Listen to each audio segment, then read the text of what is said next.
for inviting me here today. She has done some miraculous work, and also backed up and bringing along and being sensitive to Sister Manuela's condition. I come at this by way of my long participation in the reparation movement,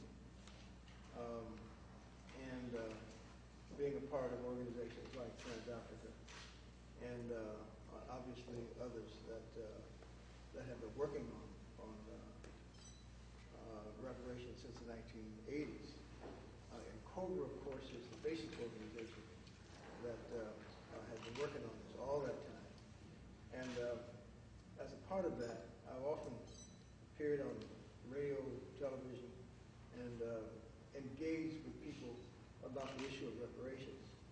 And I got tired of that, and I stopped it because I realized that that was simply a form of entertainment for some people, and folks really were not taking it seriously. And I said, well, let me write a book on it. And so my most recent book came out in 2008. It's called The Price of Racial Reconciliation. And that book, I started it actually when I was in Australia. The government of Australia asked me to come. They were doing some reconciliation with the indigenous population. I went from there to Cape Town.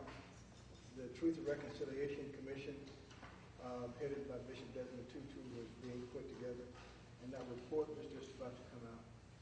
And in the United States, there was a so-called race dialogue, which had been put together at that time by Bill Clinton.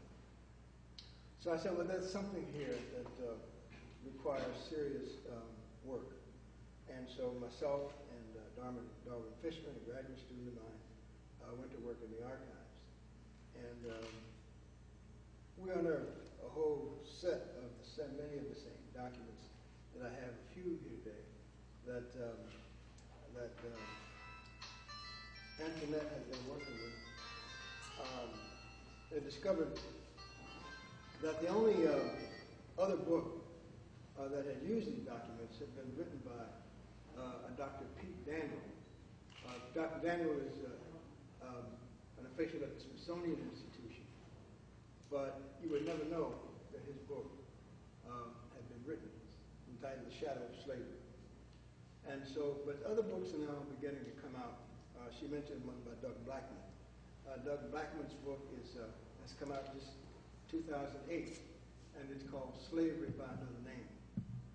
He writes about slavery in the 20th century in Birmingham, the Birmingham area. And so my book really looks at the NAACP, because what I discovered in writing this book on reconciliation was that people were writing to the NAACP when it was just put together in 1909. People started to write it, said, we're still here, we're still being beaten, we're still being killed, we still cannot leave, we're not being paid. These letters were floating into the NAACP. You could find them in the NAACP files. Why nobody's picked them up, and made anything out of them, I don't know. But we're just now beginning to look at the longevity of slavery. You cannot stop a 400-year institution on a dime. That's just mother wit, something we used to call mother wit. That's common sense. And it didn't. It just continued on. And so what we have is a pattern of 1865 to about 1880, which is the period of Reconstruction. After that, the southern states began to come back, and they write racist constitutions. And more important than that, you have the emergence of the Ku Klux Klan and the reign of terror and the re-enslavement of black people. That is a story that is not in any history book that I know. The re-enslavement of black people, massive re-enslavement of black people, occurred through concepts that we talk about, sharecropping, right? Peony, right? When you look behind these and you ask yourself, what is different? Those things and chattel slavery. What you find in the files is that people are constantly saying that this is worse than slavery. And the reason they say it's worse than slavery is because under the plantation system, there was at least a hint that you were there, you were owned as property. And whoever that was that owned you had and your family and so forth, even though they punished you and they oppressed you. In the system of peonage, since people didn't have to take care of you, and they were only interested in your labor, then you became a disposable item. And so they could oppress you, they could kill you, dispose of you, they could do what they wanted to you as long as you worked. When you didn't work to their satisfaction, you were a disposable item. So in the first 50 years of the 20th century, a lot of black people got up out of the South and migrated. A lot of them escaping the terror that had begun to resurge and manifest itself in the South. And here again, we don't talk about the motivation for a lot of that migration. We said people migrated to the South seeking a better life. They did. But a lot of them were running away from the enslavement of their people. And the other thing you see in the records are people writing back to plantation owners, writing back from the North, writing back to the NAACP, saying, my mother, my father, my children are on that plantation. They won't let them go. I'm up in Chicago someplace. They won't let them go. And I'm afraid to go back down there and get them because I know that I will be re-enslaved. And this runs all through those letters. So I want to stop, and final thing I would say, before I just read one or two, is that I was privileged to have been asked by somebody to call me up. They said, but do you think that we have this lady who said that she was a slavery in the 20th century, in the 1960s, could that be true?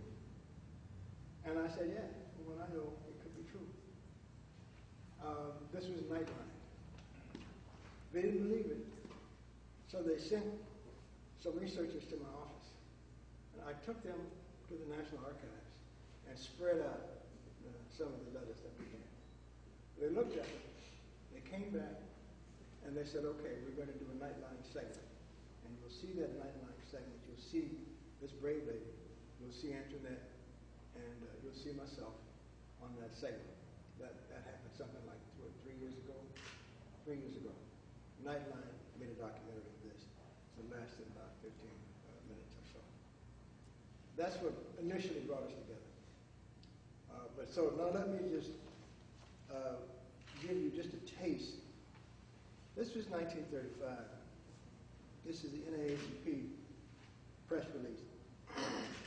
Investigation of the reports that Negro cotton pickers are being held on plantations in Warren County, Georgia, by armed guards is being considered by the Department of Justice.